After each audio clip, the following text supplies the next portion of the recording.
We have a full house. This is wonderful. There's so much to talk about. I mean, spiders, volcanoes, the Earth.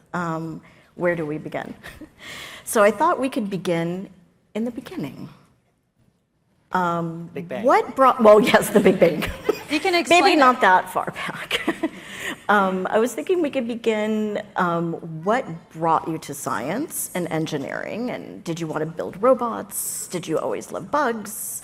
What was your inspiration? Was it a childhood dream, or was it something later in life that you're like, I'm going to study ants? And the questions for both of you.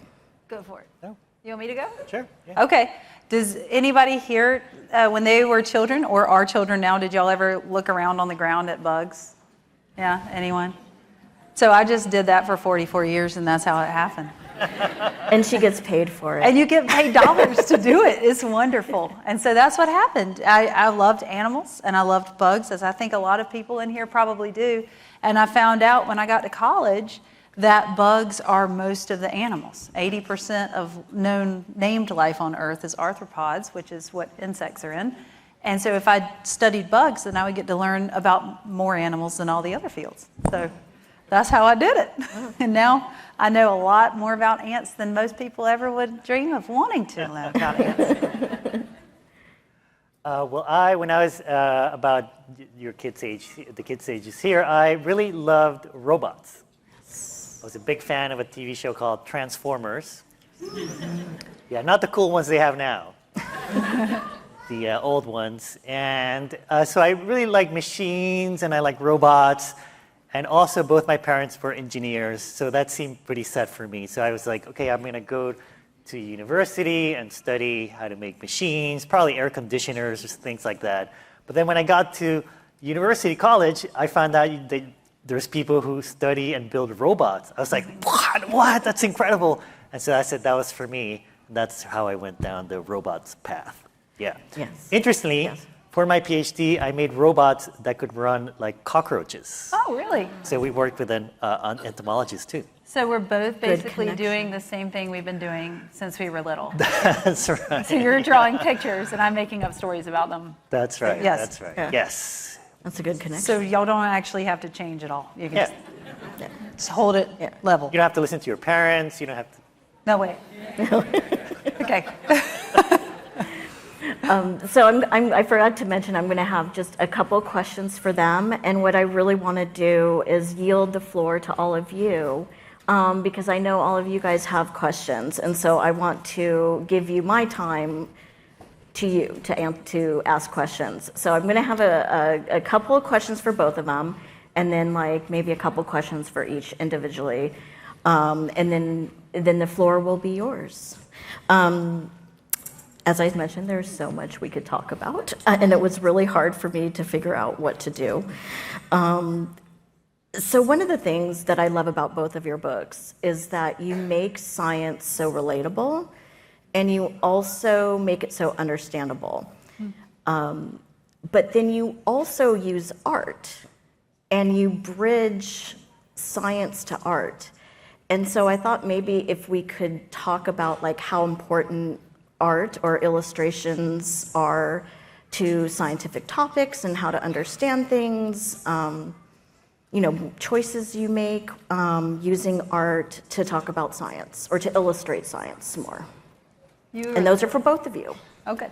You go first. Sure. Yeah. I think art and science and engineering, they're all really similar. I mean, in science and engineering, when you're doing research or you're trying to design a robot or something like that, you have to use your creative brain, the part of your brain that has to come up with ideas that nobody's ever thought about before. You have to use the part of your brain that thinks of new things. So it's very creative, I think, the sciences and engineering. But also, especially in science and engineering, we use a lot of art to communicate ideas, to tell other people, like, hey, I'm thinking about building this robot. And they're like, well, what do you mean? And then you draw them for them. And so we use a lot of art and illustration to tell other people our ideas and things like that. So I think that's they're really sort of intricately involved. And also, I think in science, science is all about sort of looking at the world and trying to figure out how it works. For me, I think art is also about looking at the world and trying to figure out kind of what's going on, what are people feeling, why do people do certain things.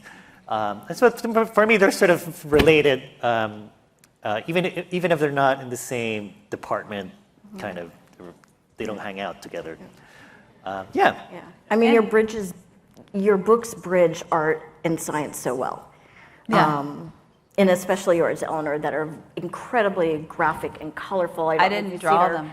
I know, but still, you got an artist. You employed an artist. Yeah. But they're so What colorful. I love, for this one and my other series, unlike Jorge, who can draw and understand science, my artists, the people that I work with, they don't know anything about science at all. So they have to take the weird stuff that I tell them and imagine it and then draw it so that you can understand it. So this is 6 people dying violently from being bitten by spiders. All I have to do is put the words down, and he has to make it acceptable to parents whose children are reading the book. And the other man that I work with in my other series for Candlewick, called Your Hidden Life, he doesn't know, like if you see a robin out in the, hopping around in the world and you're like, look, there's a robin, he'll look for dogs. Like he has doesn't know any science at all. So he takes what I'm saying and he imagines it, and then he draws what he's imagining, and it ends up being more real than real life because he's actually telling the real story. And I think art is so powerful in that way, because you could spend 15 minutes reading my chapter, but why would you? You could spend 5 seconds looking at his picture and you would get it, And that's something about Jorge's books that I really love, is that he's able to fold his images into really powerful messages. Yeah. And you can go either way on that. My children are looking at your pictures and I'm reading your words. So Yeah. I think it's really important. If you don't think you like science, you probably do. And if you think you're an art person, you're probably secretly a scientist, because you're asking a lot of questions as an artist, like you said, that you ask as a scientist. And then Jorge, do you think being an engineer has made you a better illustrator, cartoonist, because you have that design? Because I know artists who take mathematics because it helps them be a better artist if they know about math and how you make perspectives. And I also know artists who take chemistry classes so that they could better learn how to mix paints and colors and all of that. So do you think being an engineer is also like a good thing if you're to be an artist? Yeah, for sure. I mean, I think I use a lot of my engineering brain when I'm coming up with stories or trying to figure out how to make a story work. In engineering, there's something called the design process, which is kind of like how you organize your brain to come up with new ideas and figure out which is the best idea. So I definitely use that a lot in the books. And then I forgot to mention also, when I was a kid, I used to draw a lot, and I kept drawing as a kid, as an adult, and that's kind of where that came from. And so for me, I think everyone can draw. Everyone's an artist. Everyone can draw. But for me, it's really kind of a very close part of my thinking process. When I write, I'm also doodling and drawing, and so it's all sort of mixed together in my head. Yeah. Okay, so I have both questions. Let's see, I wrote notes so they don't not mess it up. But so as you were writing both of these books, The Deadliest Spider and Oliver's Great Big Universe, Volcanoes Are Hot, was there something in the process of writing these that you learned that you didn't know before, and that you had this moment where you were like, wow, like science is cool, or Earth is cool, or bugs are cool, or just some kind of that moment where you're just like, whoa. Yeah, so they're for both of you questions. Yeah. You want me this to go? one. Yeah. Yes, every single time I write a book, I learn some of the most amazing things I've ever learned in my life, and I'm surprised that many of those things have never been told to popular audiences before. And I've also feel like every time I go outside and I take 5 seconds to just look at a tree or look at the ground, there's something mind-blowing happening in nature all around us at every second. So even if you don't think you're interested in it, what I learned about spiders is that they don't really kill you. And all the other animals in the series do kill you, and it's terrifying. But there's other things too, and we're just discovering things every single day, and every single person can discover it. Nobody knew what the most common spiders were until we started writing a book about spiders, and people from all over the country started finding their spiders and telling us what they saw. And that's how we found out what it was. The scientists don't know, the people know, because we're the ones on the ground paying attention. And so, yes, every single time I look at anything, I learn something that blows my mind. What about you? Yeah, it's a huge process of me learning. I mean, I'm not a volcano or a geoscientist, so any of these books for me, it's a huge and amazing journey of like discovering all these amazing, mind-blowing things. For example, I learned that at any given moment, there are about 20 volcanoes erupting in the world. So right now, as we're sitting in this room, right now there's about 20 volcanoes erupting somewhere in the world. And tonight when you go to sleep, there are going to be 20 volcanoes erupting. And tomorrow, and next week, and the week after, there are thousands of volcanoes in the world, but about 20 of them are erupting at any given time. So right now, the Earth is barfing lava. Yeah, a lot. A lot. Yeah. 20 different places. Yeah. While we're on the subject of right now in this room about spiders, I learned that you're never more than 4 feet from a spider wherever you are. So right now in this room, Is that true? yeah, that's true. It's a fact. It's either under the, under the floor, under your chairs. You're all around you. You're welcome. Yes. Volcanoes are bursting. Wanted to stay, spiders Eleanor. are Wanted to stay climbing here and up not run away. now. And I had one sleep with me last night, and I thought that was like a good sign. I think it is. Before this talk, a spider just appeared right above my bed. He was and I preparing was like, you better go hide because I have a cat. And, cats like to chase bugs, spiders, so I didn't want him to get hurt. That was very good. Yes. That's the opposite of what I usually hear. Yes. Yeah. Yes. I couldn't catch it because it was kind of big, and I just couldn't figure out how to catch it to take it outside. And so I just said, go find a good place to hide Yeah. away from the cat. Thank you. The Yes. spiders, thank you. Yes, the Spiders of this room, thank you. Yes. And then Eleanor, so your books make science so accessible for everyone. So I'm 50-something years old. I love her books so much because I learn I learn in a way that relates to my environment, right? So it's not these really technical papers, scientific papers and stuff like that. And so I was wondering how you start with a question often, what's the deadliest spider? And then you have this curiosity, and then we follow you on this journey, right? Through this question or this curiosity. Yeah. And with your Deadliest series, how did you come up with going, I'm going to write a bunch of books about these deadly flowers and sea creatures and spiders and... Yeah, I pitched it because I know a lot about spiders, and I knew that There's a bug right yeah, there. it's a fly. Yeah. We need something very exciting. We need a spider. Not a fly, yeah. But, so I pitched it because I didn't think that they were really going to hurt you, and then I found out that everybody was killing you. But for me, those are the kind of questions. I get to talk to children all over the country, and those are the kinds of questions they're asking me. Mm-hmm. Who's going to kill me? How will they kill me? And most things are not going to kill you in this world, and most things are wonderful, but these are not those things. These are the ones that are that Or frighten it you. can make you sick. Or in the spider's case, they can just make you really, really sick. Yeah. Yeah. So I have one final question. I guess it's for Eleanor, but maybe it's also Jorge. Is there a spider that lives on a volcano, or that, You want to talk or about that volcano spiders? or that Can I talk about volcano Yeah, spiders? please. Okay. volcano spiders? Can I tell you one of my favorite things about your book is Yeah. all the different shapes of volcanoes? Right. Yes. That was thrilling. That was fascinating, right? Yes. I didn't know this. You gotta check it all out. look like this. Right. One of them looks like a about little 4 or bitty 5 different mound of shapes like of ice volcanoes. cream. Yeah. It's so cute. But okay, so here's the thing. When baby spiders go out into the world and they need to find a new place to live, they go and they stand up on something as high as they can, and they put a little piece of silk up into the wind, this tiny little piece of silk. And the silk gets picked up by Earth's electrostatic. You know how you get static electricity sometimes? Well, the air has that, and it zips the spider up into the air, and then you never know where it's going to land. It has no idea. It's going to start its life somewhere magical.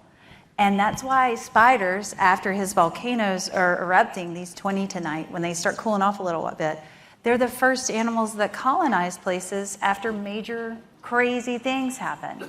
So there's some really important creatures to making our world get started again after things that are scary happen. Even though they seem to scare people, they're actually wonderful. They serve as food for creatures that are coming, and they eat things that you don't want on the item. They're wonderful, and I just think it's so magical how they fly around. That's their only chance to fly. After that, they're just eating your bugs. Yes. Okay, so now it's your turn to ask questions. So should we have them go up to the mic or getting the mic? Yes. So we'll go back and forth. Whatever you want to do. Or, There's another one over here if you might be a shorter line. all right. Oh, Thank you. a lot of questions. Awesome. Yeah, this is great. There's a show. Favorite part. Okay, the floor is yours. What was the most deadliest bug or spider you've dealt with? The most deadliest what? Spider or bug you've dealt with. The mosquito is the deadliest animal on the planet. It kills up to 1 million people every year. So it's not that thrilling, but it is the deadliest bug I've ever seen or dealt with. And that's why we like dragonflies and bats. Oh, they go because for they it. like to eat mosquitoes. Yes. Thank you for asking. That's That's a great question. This Next. question is for Dr. Eleanor. Dr. Eleanor, what was the evolutionary process that caused a spider to become a spider? It relates back to Dr. Jorge Cham's book, Oliver's Great Big Universe, Evolution Changed Everything. Okay, so do you mean the evolutionary process from like a velvet walking worm into becoming a spider? Or do you mean, did you write about this in your book? The third Oliver book is called Evolution Changes Everything. Oh. It's all about life on Earth, how it started, and where animals came from. So I was talking to Shara earlier about this book. Okay, but not about spiders. Not about spiders. So spiders came about before a lot of bugs came about, and they are predators, and some of them are very, very primitive. So if you look at like tarantulas, they can't make a web to live in. They just crawl around and gobble up their food. They're like old tiny spiders. So yes, I'm sorry, go ahead. I meant a specific species, specifically the black widow spider, which is actually one of the deadliest spiders that I know of currently. Okay, so you want to talk about black widows? Can I just tell you some cool black widow facts? Like, how did a velvet worm, of all things, turn into one of the deadliest spiders on Earth? Yeah, you just stick it in a place where it needs to eat some food and leave it there for about a few 100 million years, and you get a spider. And for black widows, the thing that's cool about them is that they're not deadly, but we think of them as deadly. So they can make you really, really sick. They can give you something called latrodectism, but there's been 0 recorded deaths from black widow bites since we started recording black widow attacks in the United States. But we're very, very scared of them. You never want to squeeze one. Yes. And can I tell you something else great about black widows, about patriotic black widows, since we're in Washington, D.C.? They have silk, and it's 10 times stronger than steel. Have you read that? Yeah. And you know how in World War I and II? Do you want to tell them what happened in the World Wars? Or do you want me to? You want me to? They had black widow factories. So women would go and gather all the black widows out of their yards. And if y'all have yards, you likely have black widows in your yards, and you're welcome for that. And they would harvest the silk from them and use it to make the crosshairs on gun sights because it's 10 times stronger than steel, and it works really well for these gun sights. So they were serving our country in the World Wars. Thank you, Black Widows. Yeah, thank you. All right, we're going to move over here to this side because Thank we you got for a lot of your questions. question, I think 10 minutes left. Oh, Okay, so obviously, if you're writing a book about like deadly things, and it's for kids, like how do you know how to make it the right level of like not scary? Like, there's a difference between this spider is poisonous and this spider secretes a neurotoxin that will kill you within an hour. I lean towards the second. And here's what I do. I put everything in there, and then I'm shocked that nobody takes it out. So I don't know. I mean, Same, basically. yeah. Nobody does anything. Leopards will burst through your bedroom window and slice your throat while you're sleeping. And it's in the book. Nobody took it out. So that's what I do. I think some people consider it carefully, but I think if you pick up a book called The Deadliest, you've got to guess that something's going to be. What about you? What do you do? Like, well, yeah. Oh, the same. I just put it in there, and I'm shocked at what they leave in. and then the editor will tell me if I should take it out. But yeah, the same. If you're picking up a book called Volcanoes Are Hot, you know. Yes. Bad things can happen, but that's a great Don't touch question. any volcanoes, yes. The thing All right. is, y'all are smart, and I don't need to lie to you about what's going to happen, because you're going to find out. Well, I hope you never find out, but Yeah. yeah. Yeah. Okay, over here. Why did you put say on the cover that volcanoes are hot? Well, actually, most of the book is about facts about both. About barf? Did you say barf? Yeah. It's the barf Yes, book. barfing and burping. Isn't there some burping, and was there farting as well in there? There may be farting in the book as well. There's mostly bothing. Yeah, mostly barf. Mostly barfing. There's a lot of barf in there. But you I was know trying how to think of volcanoes a- work, though, because of Yeah. I yes, actually have right? the book. I do actually have the book. Wait. Awesome. Yeah. You know, I was trying to find a way to explain how volcanoes work and what causes volcanoes to explode. And I thought, what would a kid find relatable that they can that can help them understand what a volcano is? And it turns out barf is pretty Yeah. good. It also moves slow if it's on the ground. Yeah. Technically, it can also be explosive if like. yes. Yeah. This is a further comparison to barf. Yeah, and you can go further. Some lava, some of it is chunky, Oh yes, we can some talk of it is about. goopy, some of it is runny, just like barf. It's a great question. Okay, we're gonna move over here. How hot is lava when it's coming out of a volcano? Ooh. Okay, here's an amazing fact. When lava first comes out of the volcano, it's about 6,000 degrees Fahrenheit, which is the same temperature as the surface of the sun. Really? Yeah, the inside of the sun is way hotter, millions of degrees, but the surface of the sun is about the same as lava. So please don't touch lava. Yes. Otherwise, you're going to be cooked. Or getting Okay, over here. Yeah. In Oliver. You can be near lava. I've been near lava, How close? like right there. It moves slow though sometimes. In Oliver's Great Big Universe, volcanoes are hot. Oliver goes in a science competition. Did you actually have to do it? Have you ever done a science competition about like the Earth in your life? Have I ever been in a science competition? And the answer is yes. I'm from a small country called Panama. And actually, my high school year, I won the national math competition. And then, oh, thank you. Yeah. And then the next year, I signed up for the national physics competition. And everyone thought I was going to win because I won the math one. But actually, this girl won. She won the physics competition. Yeah. So I was like, wow, she's really smart. I'm going to marry her. And I did. And that is Oliver's mom. So it all comes back around. Yeah, but yeah. Great question. Yeah, I think you're dissuading him from competitions right now. He's going to have to get married. Okay, we'll go here, and then hopefully a couple more. Okay. How many books are you both going to write? Go ahead. Oh, how many books am I going to write, or have I written, or both? Or Both. But I've written like maybe 12, 13 books, I think.